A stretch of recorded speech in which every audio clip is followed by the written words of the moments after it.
I kind of wanted to point the finger, though, like with the question mark a little bit and be like, this is why they hate us? Because this horny kid wants to, like, explore things with, like, these boys, and he wants to, like, get drunk, and, like, I'm like, that? Like, what? Is that? being a kid? It's just, he's just being a kid. Yeah. Welcome back to Those Bookies A podcast. podcast for queer Latina bookworms who love queer Latina stories. We are your hosts, Adrian Gaston Garcia, aka AGG. and Sergio Lopez, and we're excited to have Aaron Aceves joining us today in Washington, D.C., live from the studio. Aaron is a bisexual Mexican-American writer born and raised in East L.A. He graduated from Harvard College and received an MFA from Columbia University. His fiction has appeared in Epiphany, The Florida Review, and Passages North, among other places. He currently lives in Texas, where he serves as an Early Career Provost Fellow at UT Austin, and his debut novel, This Is Why They Hate Us, was released by Simon Schuster Books for young readers. It received multiple starred reviews and was named a Best Young Adult Book of 2022 by Kirkus Reviews. Enrique Quique Luna has one goal this summer: get over his crush on Celine by pursuing his other romantic prospects. Never mind that he's only out to his best friend Fabiola. Never mind that he has absolutely zero game. And definitely forget the fact that good and kind and not to mention beautiful Celine is leaving LA for the summer to meet a girl his parents are trying to set him up with. Luckily, Quique's prospects are each intriguing in their own ways. There's stoner jock Tyler, who might just be as interested in Fabiola as he is in Quique. Straight-laced senior class president Ziggy, and Manny, who keeps looking at Quique like he's a carne asada fresh off the grill. With all these choices, Quique is sure to forget about Salim in no time. But as the summer heats up and his deep-seated fears and anxieties boil over, Quique soon realizes that getting over one guy by getting under a bunch of others may not be the best laid plan, and living his truth can come at a high cost. Hey, Aaron. Welcome to the studio today. How are you doing? That's a whole question. I'm just going to say good. Or a whole answer, I would say. But I'm doing great. Thank you guys for having me. Before we get started, would you please read an excerpt from your book? How did my suggestion for a little Sunday matinee lead me here? I don't feel like going to the movies anymore. Now I want to go to the beach, walk into the ocean, and keep going until I'm well in over my head. Keep going until I sprout gills and fins and make the sea my home for the rest of my life. Although, with my luck, I'd probably end up running into a group of racist, homophobic dolphins. The thought makes me smile, so I keep with it. They'd call me a two-legged land faggot. They'd tell me to go back to where I came from. They'd be wearing Poseidon Hates Fags t-shirts and Make the Ocean Great Again hats. That last image makes me laugh out loud, and my mom looks at me like I'm crazy, which maybe I am, but I'm surviving. Thank you. So I think what I like about that piece is that it sums up what this entire book is about. It's definitely YA that's centered on a bi character who is struggling with his mental health, identity, and sexuality. But there's a lot packed into this book. And I just wanted to ask, why was it important to include all of these elements in your story? I didn't really have a choice. So I had written 2 whole books before This Is Why They Hate Us. Both of them featured straight protagonists. They both took years to draft and edit. This Is Why They Hate Us, I wrote it in 4 weeks, and it really just poured out of me. And I was 24, so I was 7 years older than Quique, but I was dealing with stuff that was really new to me. So dating and sex and, all this stuff that I think people would have been like, you were 24 figuring that out? Wouldn't you have been 17? And it's like, no, because I grew up in a similar neighborhood where I didn't explore my queerness and also didn't explore my attraction to girls that I liked because I always thought that I was secretly gay and didn't want to subject them to that. So I really didn't have a choice. It just all came out and it was messy and I had to mold it into a narrative. And I still think, not to downsell myself or the book, but I still don't think plot is a focus with this book. I think it's more about Quique's internality and just the way he goes about this summer of discovery. I will say that there's a lot of books that we've read that don't have the strongest plot, but some of the best writing in terms of sentence structure and imagery. And yeah, I thought the plot was pretty good in this book, though. I felt like there was arcs and character development in it. That's all because of my agent at the time and my editor. That's not me. They told me you teenagers attention spans, tighten it up. And I was like, okay. Well, I love YA novels, and I also think like YA novels have elements of rom-coms. Mm-hmm. And what I really loved about this book was that you gave Kike options. So he wasn't fixated on one guy. He had three or four guys that he was like highly interested in. Mm-hmm. What made you give Kike options? That came from me. I am the type of person, I lived in New York for a couple of years. Every time someone got on the subway, like regardless of gender or whatever, like they would get on the subway and I'd be like, that's my spouse. This is our meet cute. Like I love them. And then they would get off and then someone else would get on and I'd be like, that's my spouse. This is our meet cute. I love them. That's like very me. But I think I write a lot of things in an attempt to sort of diversify what's already out there. I had read a lot of YA about queer boys and they were only into one guy and they were soulmates and like, you know, a lot of people love Heartstopper. But for me, I was like, no, he's going to find different things that he likes about each of these people and they're going to bring out different sides of him and he has to choose who's best for him or who undeniably compliments him. And it is interesting because I do feel like Kike is very specific with what sides he shows to different people. And it seems that he has deep connections with his friends, but they don't know the whole picture of him. And I was wondering if you could talk a little bit more about that.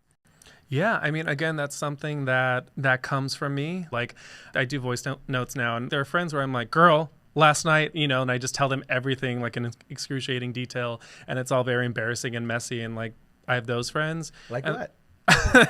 So last night, no. I mean, maybe after this, like I can leave you guys these voice notes and subject you to them. But there are other friends who I'm more like, hey, I'm really depressed right now, and don't worry about me. But I don't want to do anything. I can't summon up the energy to like be on social media, you know, like I'll sort of be real with them. Or if I come out of it, I'll be like, yeah, I was having some pretty dark thoughts at the time and can we talk about them? And I just found myself sort of editing myself for people and giving them what was digestible for them. But with Kike though, it was a lot more fun, I think, because he has these prospects. It was just a good time to be like, who is he with Manny versus who is he with Tyler? Who is he with Ziggy versus who he is with Salim or Fabiola? Like all these people brought out maybe similar sides. You know, the counterbalance is if he's with someone who's chaotic, he's more calm and stable. If he's with someone who's calm and stable, he's more chaotic, right? So with Salim and Ziggy, who are very put together, he's sort of like, let me like be the wild one. But if he's with Fabiola or Manny, who are pretty wild, he's sort of like, oh, I have to be in charge. You know, like I have to like direct this in a way. But yeah, that comes from me, but I wanted situational comedy. Like, what are the extremes of this personality trait where he's sort of malleable in that way? Yeah, that is so funny because I did not get that from Kike. I thought that Kike was always in his head, right? Everything, he was thinking so much, but that's great because it also shows like growth from you and from him too. Yeah, there were moments with Ziggy where he's like, let's go to the roof, right? And it's sort of like spontaneous for him, but he only does it because Ziggy's a worthy partner in that. And then with Salim, even with his texting, he purposely is annoying, really bad at texting with him because he's trying to stir the pot a little bit slowly. What has the reception been to the book? So this is two-pronged. On one hand, I think it was pretty muted. I didn't have a splashy book deal. There was only one editor who wanted it, and I got a modest advance. You know, it's a big 5 publisher, so they put in the marketing and publicity work behind the scenes, but it didn't hit any list, and so it's really been a grower. Yeah. You like growers. So you like growers. Again, coming from my life. No, so it's been like a lot of my hard work trying to get it out there. Like I'm kind of a little bit of a TikTok whore. I can't really have any embarrassment or shame on there. I'm just like, buy my book, please. Like my publisher forgets that I exist. So I would say it's been a little muted. I also, you know, I thought like I had a chance at certain awards and didn't get any of those. And I'm like, okay, like, at least it's like finding its readers. And like that mostly has been the case. There are 3 sort of types of people that I really love hearing from. And one is my fellow Latinos, my fellow Latinas, just to have our community sort of be like, so being on this podcast, of course, like having someone who has that intersectional identity of being Latina and queer. It's like, I love hearing from those people. I love hearing from Palestinians because the main love interest, Salim, is Palestinian American. And I've gotten some really like heartbreaking but heartwarming responses from Palestinians in person and online. So like in person, I was at a book festival and this woman, and I always wear a keffiyeh.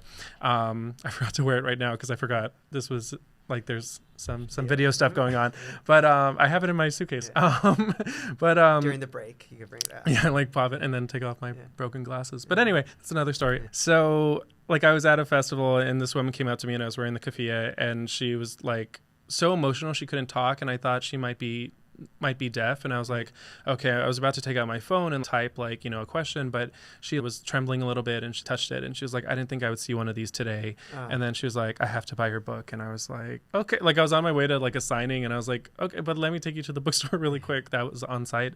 And then I got an email from a Palestinian woman who's married to a Latina, and she was like, this is my first time ever reading about a queer Palestinian who's with someone who's, you know, Latina. And I was just like, that's really cool. So it's, yeah, Latinas, Palestinians, and then teenagers, because I wrote this book for teenagers. I wrote it for my teenage self and then by extension teenagers. But I actually hadn't heard from any until like 2 days ago. Really? Yeah, I did this event. Because, I mean, it's always like grown men who like DM me on Instagram and they're like, I wish I had this. About the book or about? It depends. Sometimes it's both. Like, hey, love the book. Also, are you single? Which is nice. But they're usually in, you know, Australia or, you know, just someplace where it's not going to happen. But yeah, so they DM me and they're like, I wish I had this book as a kid. And I was like, me too. That's why I wrote it. And like, I love that response. But for a long time, again, until like a couple days ago, I hadn't heard from any teenagers. But I did this event with QT Library, which is in Boston, and they hosted this author talk. And there were 3 kids on the Zoom, like 3 teenagers. And one of them was like, I read it when I was Kike's age. And it was like 2 years ago. And I'm like, so you're still a child, but now you're legally an adult and you read it at the same age. Like, it like blew my mind. And then they had 2 other kids who said the same thing. And I was just like, oh my God, like it is getting to them. As much as I love those messages about, I wish I had it as a kid, but for a while I was like, is it getting to teenagers? Because I could kind of see why you wouldn't put it in a school library or put it in a classroom, because, you know, it deals very frankly with sexuality and, you know, Kike's like desires and everything. So it might be awkward to teach that in a classroom setting, but I just wanted them to have the option, and it seems like some do, and that's been really great. Yeah. I mean, if kids watch HBO, like this is okay. Like this is yeah, it's not Euphoria, yeah, but it's, you know. But one thing that I love about this book that I think it's really important that teenagers read it is that it explores the idea of mentorships and what those relationships mean, especially to someone who is discovering their sexuality. And Kike actively seeks out advice and life lessons from Arturo and Mr. Chasman. And I want to like ask you and hear more a little bit about why that was important to include from your perspective. Well, I don't know about you guys, but I felt very isolated as a kid. I felt like I was the only queer kid to ever exist. I didn't see any queer people in media. I didn't see them around me. No one at school. None of the boys were out. It's funny, the high school had like a big lesbian population, which was like amazing. But I think that's like, it's a different experience, right? And so like, I just felt really isolated and I didn't have anyone to talk to. And I think, you know, that's still the case, even though I think there is progress in the world. Like there are still pockets. And I assume where I grew up in East L.A. is still pretty similar, where these kids would feel isolated. They would feel ashamed. And I think at that age, I just wanted an older person to just tell me everything was going to be okay and to guide me through stuff, right? And call me out on my bullshit.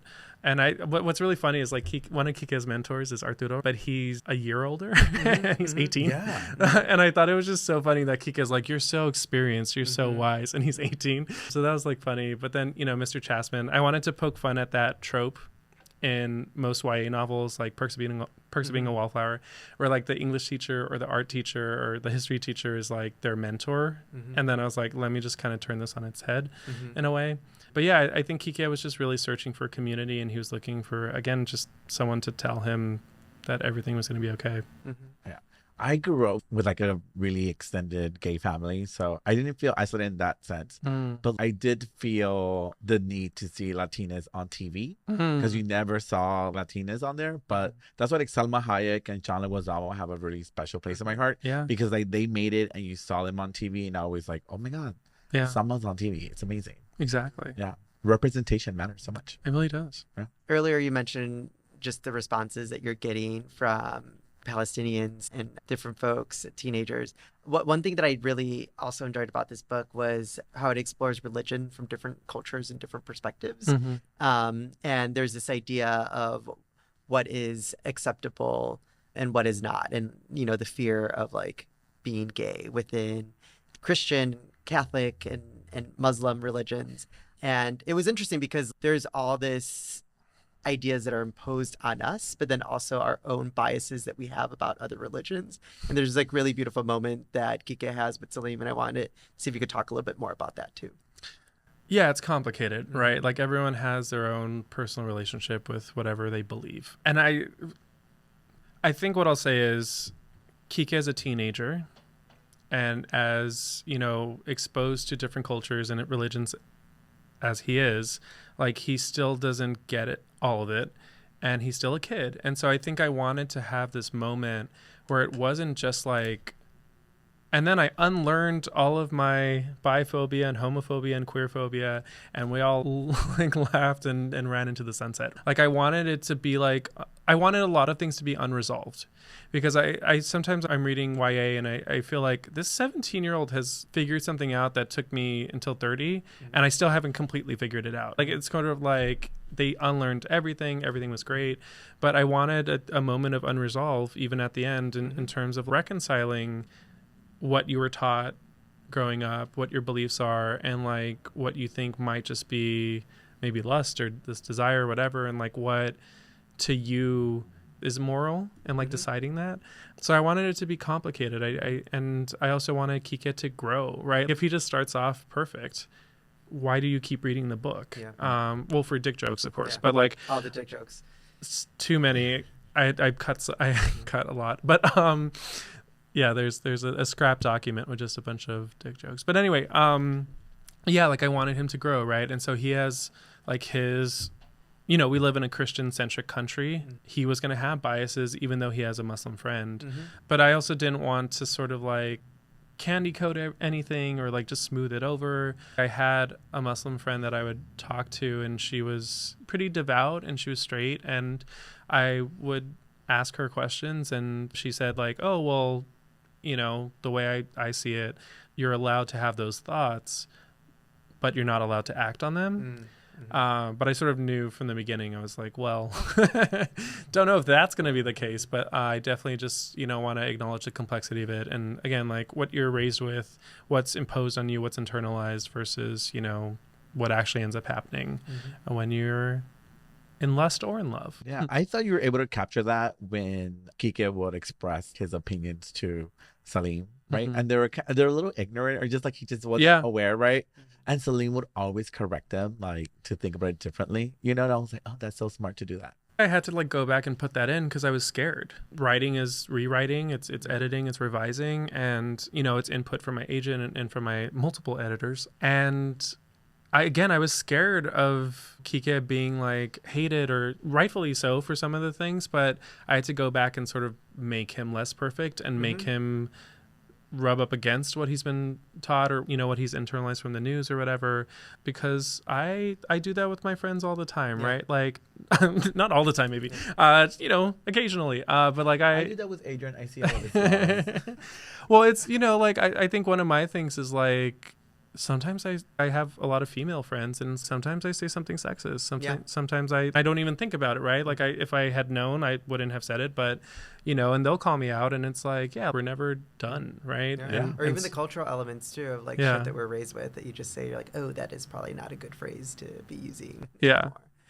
Speaking of not having a perfect ending and leaving room for growth for a character, Kike makes the decision not to tell his parents that he is dating Salim. And it was a choice that he made, and it's a choice that you made as a writer. And I was wondering if you could just expand on why that was important for him to have made that decision. Yeah, I think I just really, again, like it comes from, okay, I'm going to go back a little bit. When I was a little kid, like I tried writing books because I didn't like the way that the books I read ended. So I was just a little control freak, and then I like grew up into an author, right? Like, and then I like had my original stuff to write. And one of my like pet peeves when I was reading YA and queer YAs, again, like this feeling that everything was just tied up with a bow, right? And there was like no, like they were perfect kids who had learned their lessons and they were in love with their soulmate at 17, and their parents were great and everything was just great and it's just lovely. And I see the need for that because, you know, queer kids want hope, but yeah, in this, I just wanted there to, I wanted it to feel like, oh, what happens next? I'm not going to write a sequel, but I wanted people to like imagine their own thing, right? It's like, sometimes people ask me like, do Kike and Salim stay together? And I'm like, I'm not going to tell you. I have my own thoughts about that, but it's like everything is there are future scenes, hopefully, that you can imagine because I didn't tie everything up.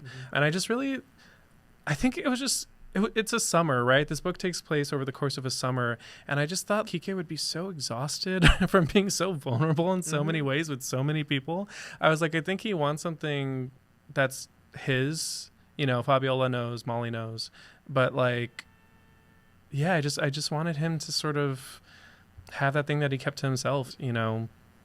Sometimes writers are able to write like characters that belong together and do a really great job of that. And in my head, I was like, oh, I bet you they end up together. But I'm like, but they're 18. There's no way, right? Because that would be silly to find your cellmate at like 16, 17, 18 years old. But yeah, but I also think it's a testament to your writing because, you know, they are a match, right? They have a lot of love for each other. It's young love, but, you know, it's love. Yeah, I think I wouldn't have done my job well if you didn't sort of expect him to end up with Salim. I think like there's this one major red herring, and one of my favorite characters and one of, you know, readers' favorite characters is Manny, right? I loved Manny so much. I love him so much too. And again, I won't write a sequel, but I often think about what Manny's up to and like what his story is after he gets dumped in a way. But I really love him, and he's just so East L.A. He's so like the guys I went to high school with and didn't realize I had a crush on until years later. I really do love Manny, but I wanted readers to sort of be like, oh, maybe it is him, right? Like he's sort of the dark horse. The first chapter ends with like his moment with Salim, and it's, you know, I was sort of rearing up to that. How did you land on the title? This is the way they hate us. So this title's caused me a lot of grief. I had to really, really, really fight for it. And there is a reason why I like was so adamant. I'm like, this is the title. I came up with it after I wrote the first chapter. The first chapter originally, I think it's partially still in the book, but originally he's just in his room staring up at the popcorn ceiling, and he's thinking about showing himself some love, right? What does that mean? I'm sorry. Can you just, he's for thinking, our audience? Well, you know, the first line I ever wrote for this book was, my mom calls it playing with yourself, which is indisputably the worst name for it. And he goes on to describe like other ways of, you know, euphemisms for masturbating, right? And I wrote this first chapter, and he doesn't do it. He just like is thinking about it. And I thought that was really funny. Like that we have this repressed character who's thinking about the terminology for it as he's about to do it, but then he doesn't end up doing it. And the reason he's thinking about doing it is because he has like all these crushes on all these guys, right?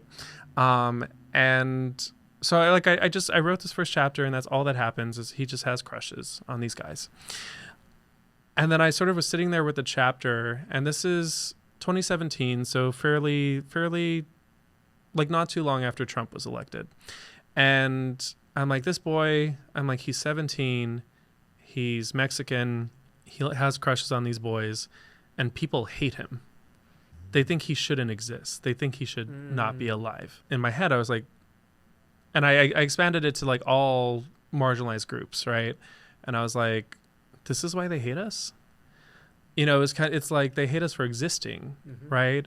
And I wanted there to be a disconnect between the title and what goes on in the book, right? Because it sounds like an issue book. You have like Angie Thomas's The Hate You Give, right? Like it kind of calls to mind that title-wise because of the word hate. And that book is about police brutality and the death of Black children.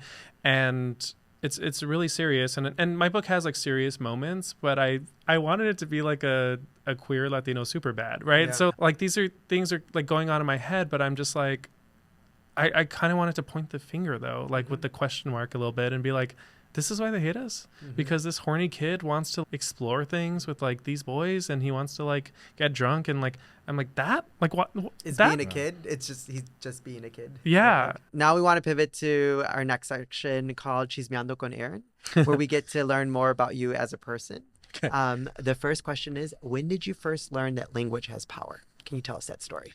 I would say it's when I would go to family gatherings on my dad's side, and I haven't talked to my dad in 10 years. Like it's not a good story. I mean, it's a good story, but it's not a fun story.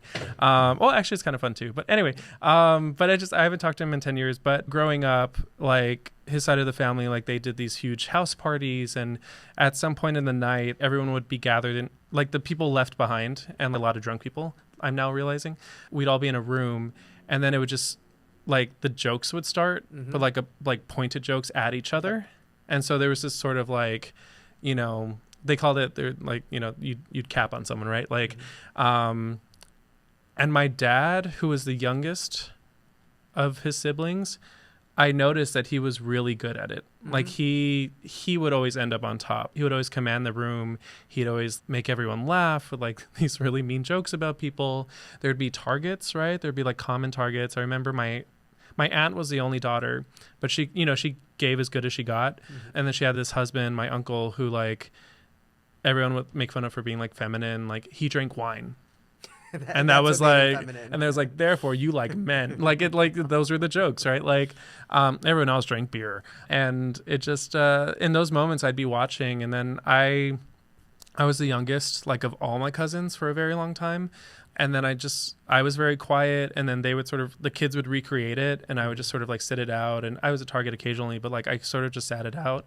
But then I would recreate it at school, because like, you know, suddenly like I'm on an even playing field, and I just realized that, you know, for good or for bad, words do like can be weapons. And like I think I knew that from an early age, and then, you know, had to unlearn it eventually, that I can be like a bitch.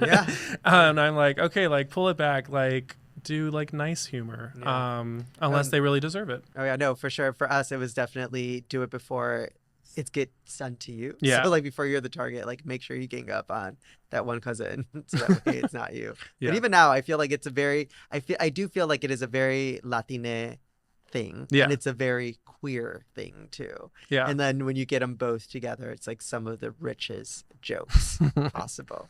At the expense of people. I think it's awful. It's just there's a meanness to it that she's the number one person that does it all the time, and here she is. I feel like the nicest person. Yeah. No, it makes me very uncomfortable when people are mean to each other, especially family. I'm like, unfriends. I would never. I cannot wait for this episode to release and for me to replay this back for you. There's this famous Spanish dicho that goes, "Dime con quién andas y diré quién eres." Help us understand who you are by telling us who your people are. Oh my God, there are just so many types of people. Like it is funny. My college friend group ended up like, originally we're all allies, and then now it's like, oh well, we're all not that anymore. Like we're all queer, and then it's like now, you know, you have that realization where you're like, I haven't talked to a straight person besides my mom or my sister in days. And even then, we don't know, you know, if they're where they fall on the spectrum. Well, I think my family's like, my sister in particular is very straight. Like she's like, like we talk about boys, but I mean, so like queer people, I have an instant connection with. It's really, you know, I'm in DC for a queer book festival, and you know, writers have become my people. I don't know, maybe just I think honest people have become like they've become my group lately. I can't deal with people who just don't spill their guts, I guess, which is fine. Be that person, guard yourself. But me at this point, I'd like, you know, if I meet someone, I'm like, oh, like I'm, you know, I'm so sweaty, or like, I just like, I don't really filter my thoughts anymore. And it's been a relief. And I like when other people do that. You're going to love Adrian. I cry all the time. So Aaron, tell us about growing up in East L.A. What does L.A. mean to you? L.A. means something so different to me than it does like to anyone who has only seen it in movies, because you know so much, and then people who visit LA, like they go to West Hollywood if they're queer, or they go to Hollywood And they're like, it smells like piss. And I'm like, you're in Hollywood. I'm like, do you go to like Times Square and say New York sucks, right? Like East L.A. to me is heavily Mexican. It's we do have, you know, significant Central and South American populations. We have an East Asian population. There's like a pupusa place next to, you know, the Chinese takeout place. Like it's pretty suburban, but it's pretty urban. I don't know. To me, it's just home. And I think the association that with East LA, if someone's even heard of it, is like that it's dangerous. And I'm like, was it? I guess, like, you know, we heard gunshots like the first night we moved into our new house where we no longer live. I was like, but other than that, and maybe that guy who, you know, tried to break in that one night, I'm like, it was pretty safe. And also that guy who tried to break in was lassoed by my neighbor. Oh my Like God. my neighbor lassoed him and kept him like tied up on his lawn until the cops came. And I was just like, where else but East LA? Like it was lit. Like but yeah. Ring could never. But yeah, no, it's like East LA is like good food, good people. And it's my people, right? It's, you know, you find people who just moved to the US and don't speak a word of English and they can get by there. It's close to downtown, kind of, you know, it's across the bridge. And so I did grow up going downtown to, like, you know, ice skate or go to certain restaurants I had heard about, or there are really great bookstores and taco trucks. And I really love LA. And I tell everyone who like is ever thinking about going, I'm like, I have to go with you. And it's not possible for me to go with everyone, but I'm like, yeah, literally, like, I can't wait. But I'm like, no, you have to go with me, because like otherwise you might not like it, and then I'm gonna get very angry at you. I love LA. I think LA is incredible. Thank you. It's a very special place. Yeah. So tell us about when did you first realize you were queer, and tell us about the first time you were in a queer space. I mean, I can, like, looking back, I would say my first queer moment was like having a crush on Chris Daughtry on American Idol. Yes. Like the type has persisted, like bald with a beard is like, I mean, that's not my only type, but it's like, that's still a thing for me is like, you know, a handsome man who's bald with a beard. I'm like, you know, hi. But I think Chris Daughtry, like I felt myself drawn to him, but I didn't understand it, right? Because I never crushed on anyone my age until I was in college. And then even then, like at 18, like I was looking at these guys on my floor, on my, you know, freshman dorm floor, and I was looking at these guys and I'm like, I just want to hang out with them all the time, and I want them to think I'm cool, and I want them to think that I'm funny, and like I wasn't like seeing the writing on the wall. And I was actually in my first queer space before I came out, and oh my God, it's so embarrassing. No, but please again, tell us all the details. yeah, no, I'm like, anytime you start with like, it's so embarrassing, I have to tell you. But Jesus. Okay, so there was a queer party sophomore year on college. Yeah, on a college campus. There was a queer party. My, again, ally at the time friends were like, we're going to this queer party, like, you're coming. And I was like, and that's just how it worked in college. Like, my two female friends were just like, you're doing this. And I was like, okay. But I was like, but I don't want any guys to hit on me though. I was like, so I'm going to wear like the worst outfit. And I chose a t-shirt and basketball shorts. And again, looking back, I'm like, a lot of men love, like, a lot of queer dudes love that look. Like, it's like, it's, you know, if they have like a straight thing. But like, I was like, yeah. So I wore that and I went to the party, and then I was just looking around like, why aren't any of these guys hitting on me so I can tell them that I'm not interested? Like, it was just so, like, I'm so embarrassed talking about it because I was just so obviously like waiting for something to happen, but nothing did. And I felt like, I don't want you either. But, you know, I'm happy you didn't hit on me. yeah, I'm like, oh, you sense that I was straight, right? Oh my God, just so I am bad. cringing because I'm also thinking of the same thing that I did. Oh my God, it's awful. It's so bad. And, you know, again, like writing YA, like you have to go into those moments and be like, it was bad. Yeah. So funny. So now it's time for us to play a quick little game of Las Rapiditas. In this section, Sergio will ask you a total of 10 questions, and you have to answer as honestly and quickly as possible. So don't overthink. Just answer the first thing that comes to mind. Aaron, are you ready? Yes, I think. Thinking back, what was the first book that got you in your feelings? Reign of Gold, Victor Villaseñor. What's the weirdest thing you've Googled for the sake of research while writing a book? It wasn't a book, it was a screenplay, and it was how many bones we have at each age. If your book had a soundtrack, which 3 songs would definitely be on it? Swim by Brockhampton, Self-Control by Frank Ocean, and Ashabi by Mashru Lila. So you got paid. What did you do with your first advance? So my first print book advance, I didn't do anything. But with my audiobook advance, I bought this gold chain. Ooh. As a writer, what does success look like to you? It's probably a common answer, but just writing. Writing, selling enough books to where that's my only job. What is your favorite word? It can be in Spanish, Spanglish, English, or any other language. Maricon. You have 3 right here. What book did you read that you wish you had written? Oh, Giovanni's Room by James Baldwin. If you weren't a writer, what would you be doing? I think I'd be a surgeon. What is one of your hot takes, unpopular opinions? So it's a bookish hot take, so it's not really that hot. But and he'll never be on your podcast, I think, right? It's only queer Latina. Yeah. Okay. So he's a queer man of color. He's a queer writer of color. But and he's a great poet. But I hate the novel On Earth We're Briefly Gorgeous. It's a coming of age novel supposedly, and then it's like I think of the Aretha Franklin Taylor Swift meme, like beautiful gowns, gorgeous gowns. Nice gowns, yeah. For me, it's like beautiful prose, gorgeous prose. And I just don't think there's a lot of substance. That really is a hot take. That is a very hot take. So many people were like, it's beautiful and devastating. And I was like, the words are. And I was like, but it just felt so contrived. Yeah. Anyway. and the final question. Your book gets adapted into a movie. Who do you cast to play Kike, Salim, and Fabiola?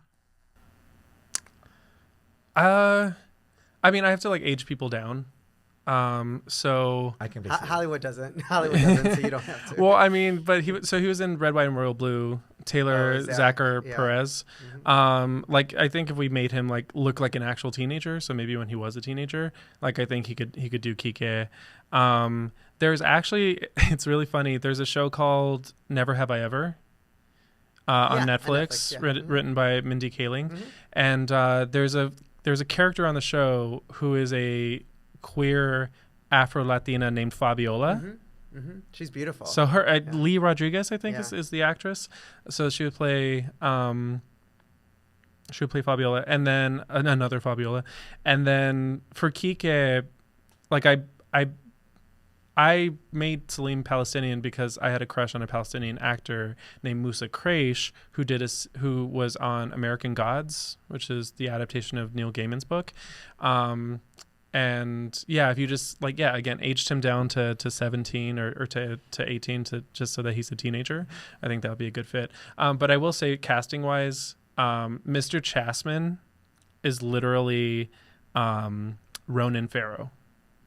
I did my best to describe Ronan Farrow when I wrote him into the book. That's so funny. Yeah, I don't know. He's the only one I just saw so clearly, and I was like, that's him.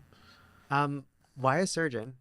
I was obsessed with medical shows, House, Grey's Anatomy, Scrubs, the nonfiction ones. Yeah, how I ended up in the ER, or just any of those. I'm really fascinated by the human body and by any the organ systems, and it's just all so interesting to me. And I was pre-med in college, but I stopped doing that because I was writing instead of doing my biology problem sets. And why the gold chain?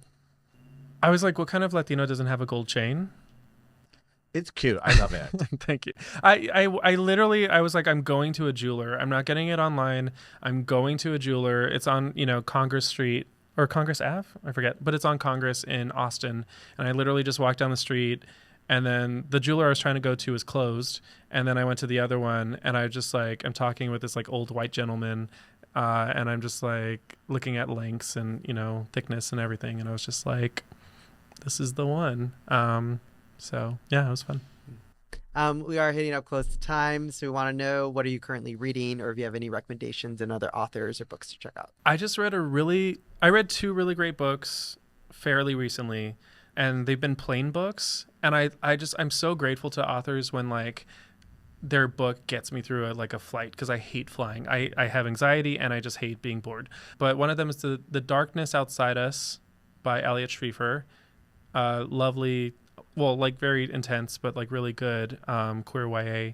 And then The Wicker King by Kay Ankrum. I just finished it literally today. I started and finished it today, but it's really interesting. It reminds me of Justin Torres's Blackouts, because there's a lot of images associated like in it. But it's really good. It's about mental illness. It's about bisexuality as well. And it's really good. Awesome. Do you have any plugs for any upcoming projects you're working on? And where can folks find more of you and your work? No plugs as of yet. Well, you're going to go to a convention. I am. It's the Lavender Con here in DC, run by, I know the name, I swear. Little Shop Books, or Little Bookshop, or Little District Books. It's look up Lavender Con. I swear I know the name. It's just, I woke up at 3 a.m. this morning, but it's Lavender Con. I'll be there doing a panel, doing some signings, meeting some queer readers and authors. Keep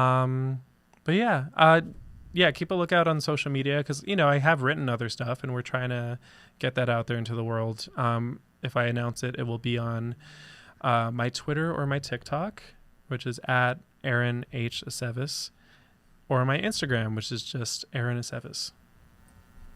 Perfect.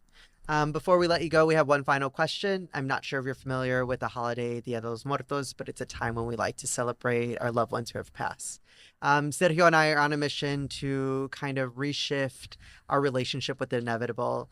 And we like to ask our guests the following question. And this is not meant to be morbid, but Aaron, let's say that you're tasked with writing your final literary piece of work, and it so happens to be your obituary. Can you read for us what that opening line is? So I have heard you ask this question to a lot of guests, and I kept thinking about it. And I was trying to be profound, and I was like, really, I'm just like, what does your life mean? Blah, blah, blah. And like the best I could come up with was, he tried his best. Nice. Well, thank you so much, Aaron, for joining us today. It was such a pleasure chatting with you. Thank you for having me. This was great. Be sure to follow Aaron Aceves on Instagram at Aaron, AARON, and on TikTok as Aaron H. Aceves. So just put an H in the middle. And on his website, aaronhaceves.com. And also be sure to like, follow, comment, subscribe to Los Bookies podcast. Gracias y hasta luego, bookworms.